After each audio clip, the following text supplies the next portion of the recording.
always a better choice. My one and only station. DBS Radio.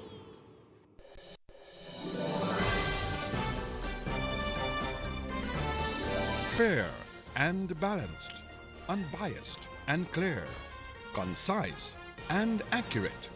This is the DBS Evening News. Here now is your presenter with the headlines. In the headlines, lawyers for former Prime Minister St. James, Dr. Thompson Fontaine and Lennox Linton object to incitement charges being read to their clients in court this morning. In the news from the region, Antigua pushes for regional vaccine funds amid World Health Organization concerns. And internationally, a state of emergency has been declared on the Greek island of Santorini after days of consecutive earthquakes. The details of these stories and more coming up next. Yo, what's up? Baby, let's go! Turn your TV on. Listen to DBS on Digicel TV Channel 50 and Flow TV Channel 951. DBS News. And welcome back. Lawyers for former Prime Minister St. James, UWP leader Dr. Thompson Fontaine and Lennox Linton have objected to incitement charges being read to their clients in court this morning. James, Fontaine and Linton were charged with incitement in 2017 after a meeting of the UWP in Roseau. After the meeting, several businesses in Roseau were damaged. The three made an appearance in court, but the matter was adjourned to later this month. Ronaldo Luke reports. During the hearing, Director of Public Prosecution Shima Durampel informed the court that she had filed a fiat appointing Senior Counsel Israel Khan, Daniel Khan, and Nathaniel Lutchman, all from Trinidad and Tobago, as prosecutors in the matter. Defense attorney Jeffrey Later, assisted by Gabriel Santilia, represents Dr. Fontaine. Later objected to the arraignment and reading of the indictment, citing serious concerns. He requested that the defense be allowed to submit its objection in writing and further called for the matter to proceed to case management. Attorneys Gildon Richards, representing Linton, and David Bruni, representing James, raised similar objection. Richards argued that the case bundle contained significant contamination, making case management necessary.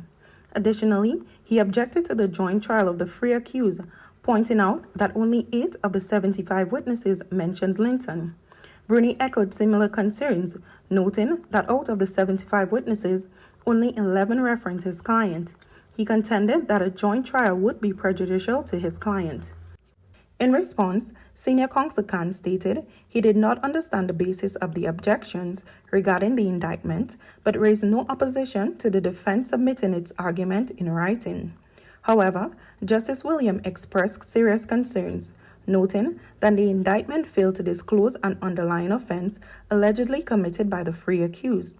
Justice William further stated, based on common law, incitement is not a standalone offense. It must be tied to an act that constitutes a crime. In response, Senior Counsel Khan argued that the accused men incited riot in Dominica contrary to common law. He insisted that the offense was clear as day and asserted it would be highly irresponsible for a judge to dismiss the matter. However, the judge maintained that as a Minister of Justice and Fairness, the court must adopt a measured approach, particularly in cases where delays occur or where the alleged offense is not clearly established. He further stressed that the state must never appear to be at war with its citizens. Consequently, he granted the defense until February 17 to file its submission, while the prosecution has until February 23rd to respond. The matter is scheduled to return to court on February 27, 2025. Ronaldo Luke reporting for DBS News. Special thanks to Ronaldo Luke for that report. Managing Director of Kaz Quail Productions Limited, Anita Bully, says the traditional mass aspect of Dominica's Carnival is lacking. Bully says the traditions which cemented Dominica's Carnival are not present, especially during the 2 days of street jump-up. She made the remarks on the Curl Heartbeat program. We know what a Sensi costume used to look like in the past. We cannot have Donald Trump's face on a Sensi costume. I am sorry, or one of those horror film characters on a Sensi. And the top hats. What is this with the top hat? that is not a traditional headpiece for the sensei. And if we want to keep our tagline, which is a real mask, we have to concentrate on those little nitty-gritty things.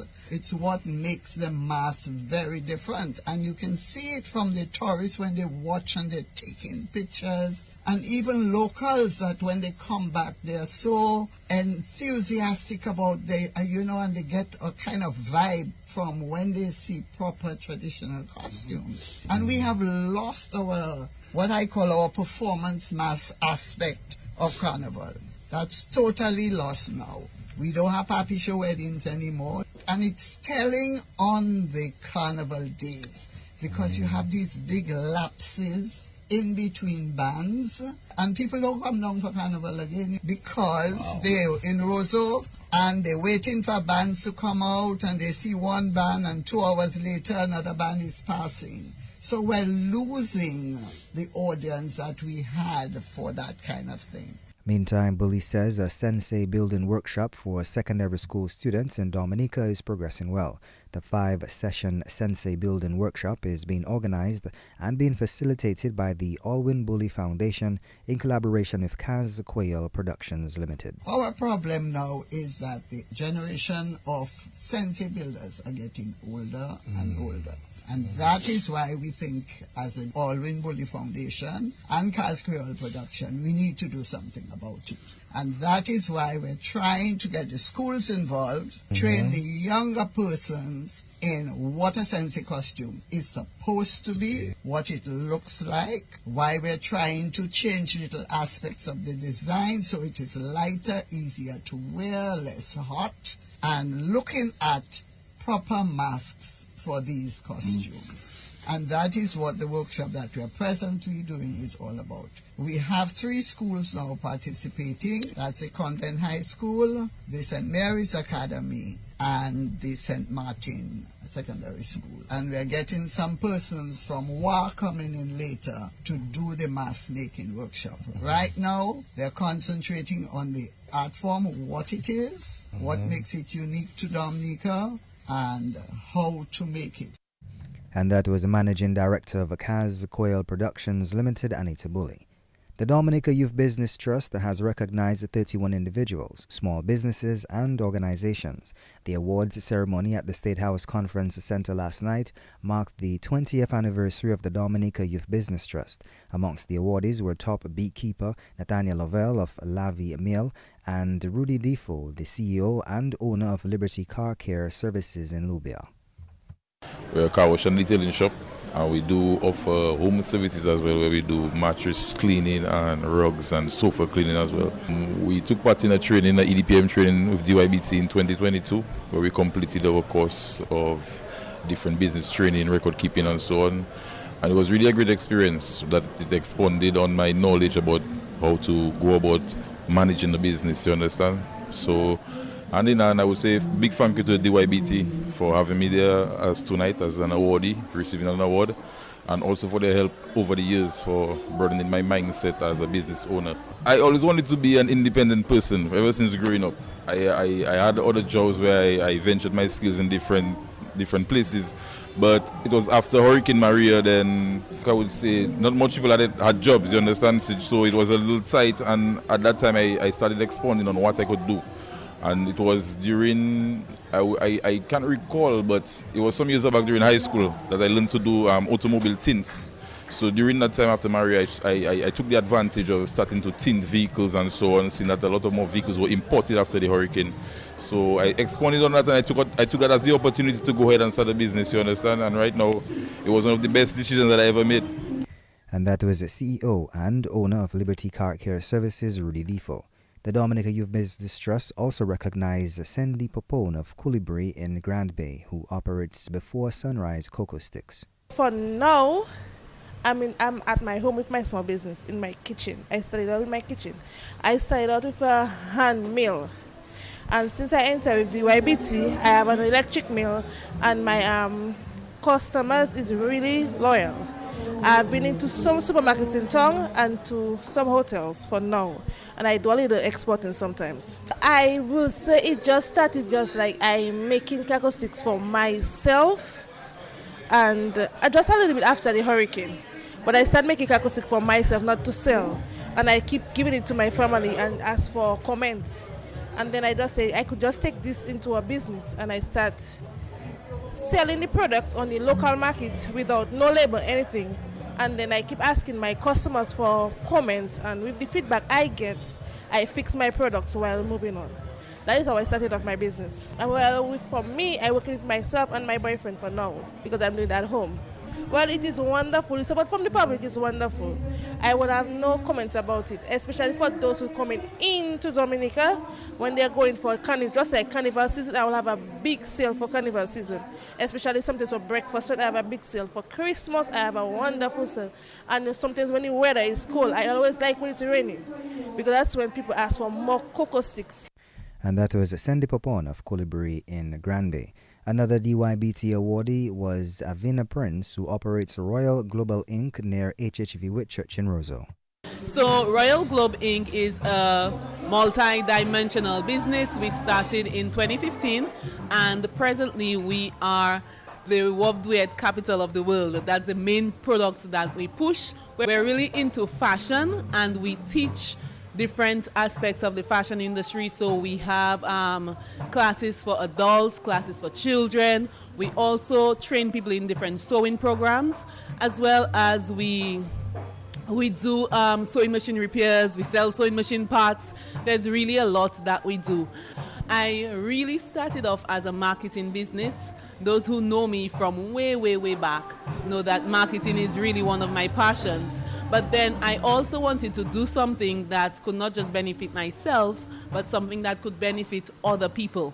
And that is where the training aspect of the business came in. So the intention was, and still is, to train people to help them to become self-employed, self-sufficient, and thereby to better their income. And that was Avina Prince of Royal Globe Inc. Prime Minister Roosevelt Skerritt, who introduced the Dominica Youth Business Trust in 2004, said the program will be expanded.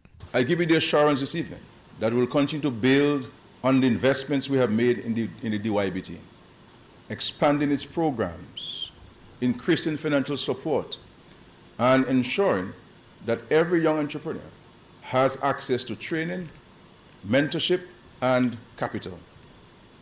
I take the opportunity tonight to highlight the investments we have made in our youth to guarantee the stick in the dynamic Dominica we are building, not just in entrepreneurship, but across all sectors, including education, agriculture, technology, and leadership. Over the past years, we have increased access to grants and low-interest loans to ensure that funding is never a barrier to youth enterprise. Our low-interest facility at the Aid Bank provided small businesses with a valuable lifeline in the aftermath of COVID-19 to sustain and grow their businesses. We are talking about financial support of up to $40 million, in addition to the grants that government continue to provide for the small business unit. The additional $1 million pledged to the Dominica Youth Business Trust in 2022, and the human resource support provided through the National Employment Program. Additionally, we are working on incubation programs that will help young businesses scale and compete at regional and international levels, including the development of a production facility and the rental of hubs in at least 2 locations to provide space for small agro-processors to increase production. Prime Minister Roosevelt Skerritt. A special award from the Dominica Youth Business Trust went to Prime Minister Roosevelt Skerritt.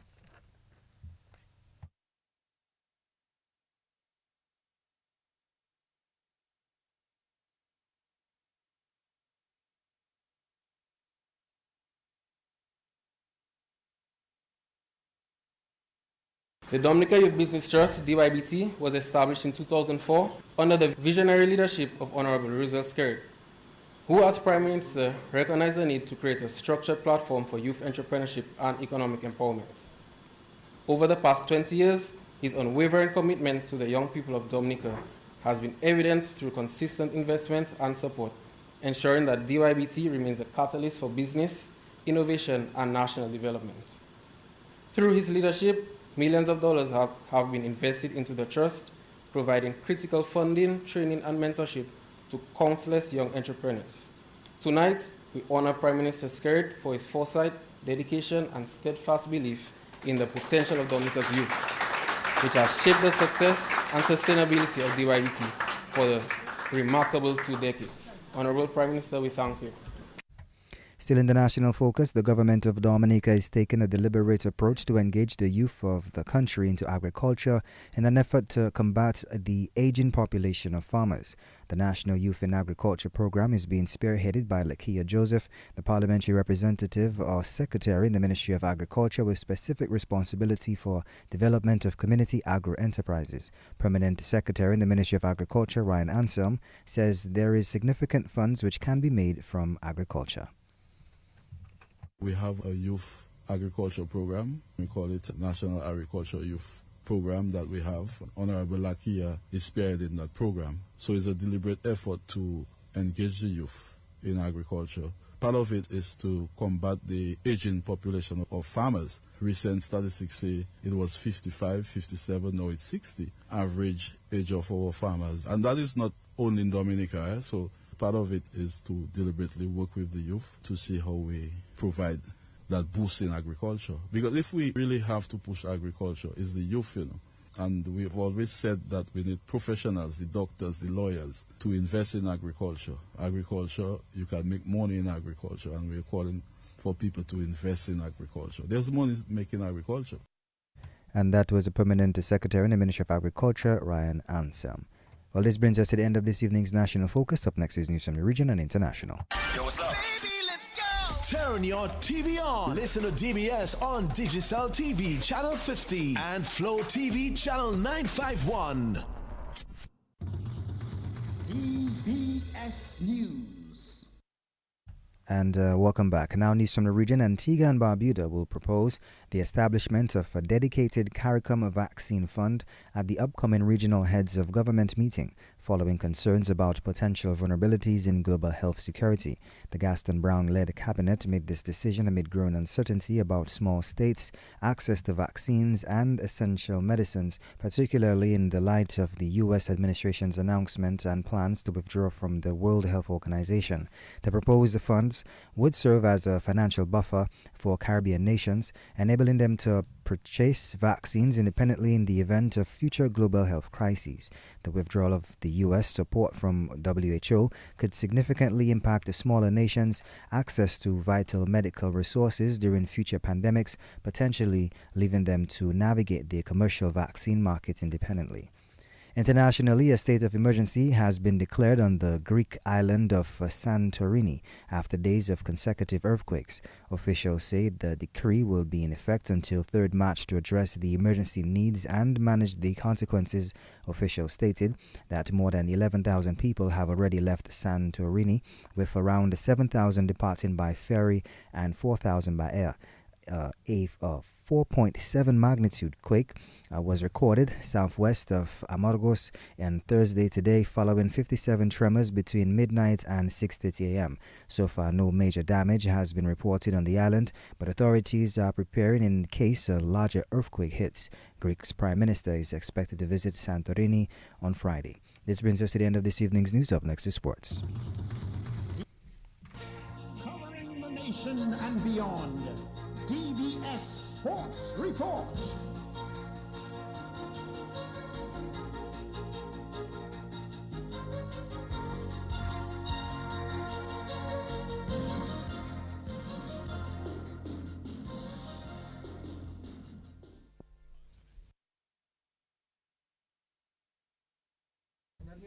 And welcome to your DBS Evening Sports.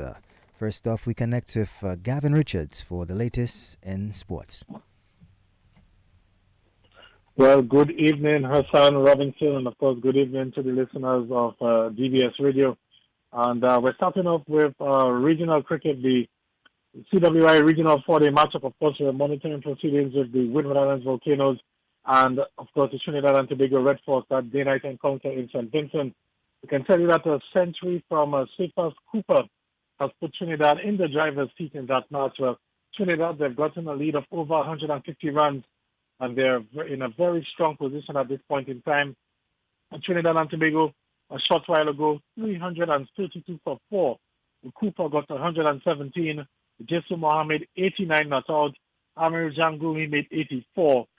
Kavem Hodge, Shadrach Descartes, Darius Martin, and Gillen Tyson, they have a wicket each for the Windward Islands so far. And the scores in that game is Windward Islands 166, Trinidad and Tobago 332 for 4. Trinidad, they're in front by 166 runs. And the play will continue up until about 9 o'clock tonight. In the other day-night match, West Indies Academy taking on the Barbados Pride. Well, the West Indies captain, Craig Brathwaite, he got a double century as Barbados piled on over 500 runs against the West Indies Players Academy. Barbados declared on 581 for 9. Craig Brathwaite got 212. Jonathan Drakes 117. And Lenico Boucher 65. Well, the West Indies Academy a short while ago, they were 25 for 2, trailing by 556 runs. In some other matches, well, Jamal Hamilton, he got a half century to leave that match between the Leeward Islands Hurricanes and the Jamaican Scorpions interestingly poised. The Leeward Islands Hurricanes had stumped on day 2 with 301 for 7 in reply to Jamaica's first innings total of 320. Jamal Hamilton, he got 77. Karima Gore, 76. So the scores in that game is Jamaica 320 and the Leewards 301 for 7. The Leeward Islands are trailing by 19 runs. Meantime, the combined colleges, campuses and colleges, they're in a very strong position in their matchup with the defending champions, the Guyana Harpy Eagles. Interesting results so far in that game. The CCC, they were bowled up for 375, with Kyle Corbin getting 102, Johan Jeremiah 84, and Shakir Paris 56. Well, the West Indies fast bowler Shamar Joseph, he picked up 3 for 115 for Guyana.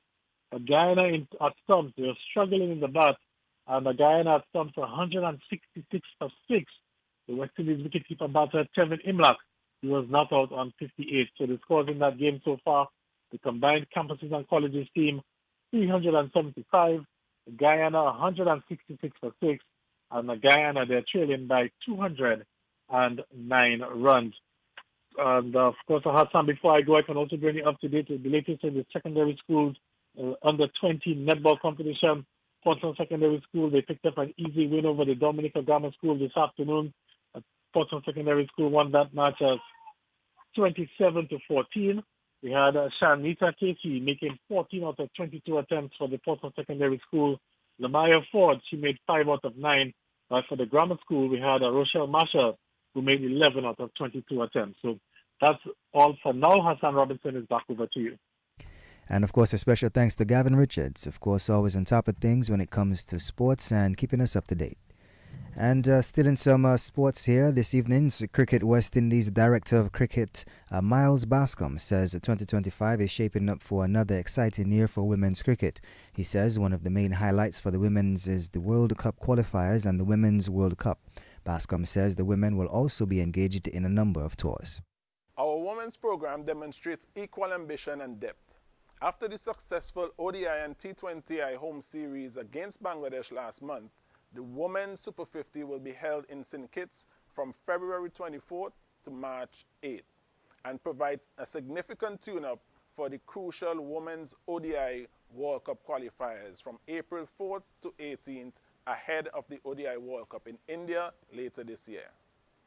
The Women's T20 blaze lights up St. Vincent's and its Vale shortly after from April 25th to May 11th, before our senior women also journey to the United Kingdom for 3 ODIs and 3 T20 internationals from May 12th to June 8th.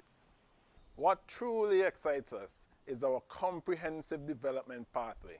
We host South Africa A for 2 4-day first class and 3 one-day matches from May 17th to June 10th.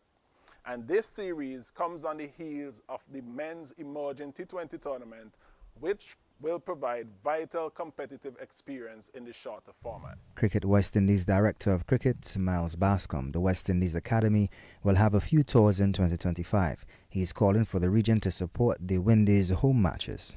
The West Indies Academy will host Sri Lanka for 2 4-day matches and 3 50-over games from June 3rd to 27th.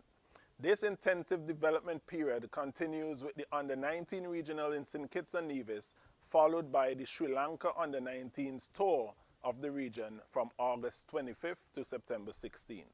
The dates mentioned are our official tour dates to this point, with more to be confirmed before the end of the year. To every cricket fan across our beautiful region and many more worldwide, your support is more crucial than ever. When Australia comes for the Frank Worrell Trophy, let us fill our grounds with that unique West Indian energy. While our women push for a World Cup qualification, let us be their strength. When our young talents take the field, let us be their inspiration. The forthcoming World Test Championship represents more than just another competition. It is an opportunity to reinvigorate the West Indies cricket narrative and unite under the maroon banner. Resilience runs deep in our veins, and with your passionate support, West Indies cricket will continue to climb to higher heights. And that was the Cricket West Indies Director of Cricket, Miles Bascom. Former Chief Executive Officer of the Cricket West Indies, Johnny Graves, says he was not in agreement with CWI's decision to name Darren Sammy head coach of all formats of the West Indies. Sammy, who captained the Windies to victory in 2012 and 2016 T20 World Cups, has been in charge of the white ball sides since May 2023. From April 2025, he will also take over Test duties, replacing Jamaica's Andre Coley. I'm a big fan of Darren Sammy's. I was also at the helm and driving the change to split the coaches, so I still feel that split coaches with the modern game gives you the best possible chance of success because the schedule is so intense. And, you know, we all know that proper planning and proper preparation leads to better results. And I was surprised that Darren was given all three, as I was when Brendan McCullum was for England, because I thought that, you know, splitting the coaches was the right decision and aligning the red ball, particularly with the A-team, having more focus on red ball cricket, having a head of Test cricket or head of red ball cricket really involved in the Test and A-team was the way forward. And that was a former Chief Executive Officer of the Cricket West Indies, Johnny Grave. DFA President Glenn Etienne is hoping the national Under-17 men's football team can give a strong representation at the CONCACAF Under-17 World Cup qualifiers. Dominica has been grouped with Mexico, Nicaragua, Barbados and Belize. The competition gets underway Friday in Mexico, with Dominica playing Belize at 5 p.m. The boys left state day before and they arrived in Mexico safely. Like you said, it's just a matter of wishing them well because they start their stint tomorrow. The first game will be tomorrow. We just want to wish them all the best. I mean, I think they have a fairly young team, and I think some of the players had played in the Under-17 before. So they have the capabilities of some of the players that they can at least do something satisfactory for us that we can be happy about. Coming up against the likes of, you know, Barbados, Belize, Nicaragua, Mexico, big opponents, Mr. Etienne. We heard the coach raise some concern that he felt there wasn't enough time, sufficient time for preparations. Bearing that in mind, how will you guys be addressing that for the future? Well, yeah, big opponents, but football have been played in Dominica year-round. I mean, most of the players are engaged in one way or the other at the Premier League or the under 15 leagues. So they are engaged in football year-round. So I don't think that is so much of a deterrent. Yes, I mean, strong opponent, which is always something to be concerned about. But the game is being played on the field, and then we just have to wish the guys all the best and to match the Mexicans or the Belgians, whoever they come up with. Obviously, qualifying for that will be a major challenge. So how would you describe success on this tour for Dominica? Well, right, you say qualifying for that is a major challenge. And is something that FIFA has just introduced this year for the first time in terms of World Cup qualifying every year. I also believe it's going to be a challenge for not just Dominica, even for the other CONCACAF teams in the region, because you're looking at even next year, you could have an Under-17 World Cup qualifier. So this is something that the different AMAs has to plan and strategize in terms of are they going to compete every year, because it's going to take your financial cost. and I think it's something CONCACAF need to also consider also. DFA President Glenn Etienne. West Indies spinners Jomel Warrican and Karishma Ramarak have been nominated for the ICC Players of the Month award for the month of January. Warrican is being nominated for the very first time. The 32-year-old celebrated a triumphant return to Test action in January with 19 wickets across both tests in Pakistan. Warrican took 10 wickets in the first test, including a career-best 7 for 32 in the second innings. Warrican was also crucial in the second test, getting runs and also taking 9 wickets to lead West Indies or the Windies to the historic 120-run win. Pakistan's Norman Ali and India's Varan Chakravarti are also the other nominees. Meantime, Windies women's spinner Karishma Ramarak had impressive performances in the West Indies ODI series against Bangladesh. She recorded her first 4-wicket haul in the format and a career-best figure of 4-4-12 to steal a comfortable 8-wicket victory and the Player of the Series prize. Still in some sports this evening here, national cyclist Koaf Barron is hoping to give it his best shot as he hits the road in the Bahamas this weekend. Barron will be looking to defend his title in the Tour the Grand Bahamas when the race gets underway on Saturday. Barron left state for the Bahamas yesterday. I will once again compete in the Tour de Grand Bahama, which I won last year, and have intentions in winning this year again. In terms of preparation, everything is great, and I am happy that I am healthy and can get the 2025 season started with this first race. I will be racing on Saturday and Sunday. I will be doing a time trial in the morning and the circuit race on Saturday, and on Sunday I will have the road race, which is 80 miles.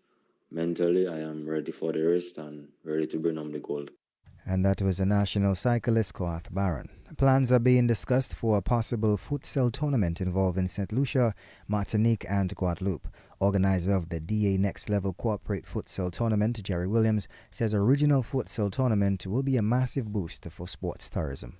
Presently having a conversation or discussion with the futsal organizers in St. Lucia to create a border, Battle of the Borders, Champ of Champs tournament along with All-Star tournament. The opportunity is endless because we are between 3 islands who have already advanced in the futsal elements, and it creates a perfect opportunity for sports tourism. It's easier to move less players and then